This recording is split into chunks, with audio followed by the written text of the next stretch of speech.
ਗਰਕ ਕੇ ਅੱਖਾਂ 'ਚ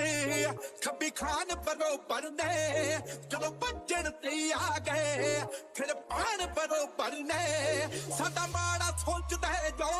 ਕਿ ਸਾਡੇ ਸਾਲੇ ਲੱਗਦੇ ਨੇ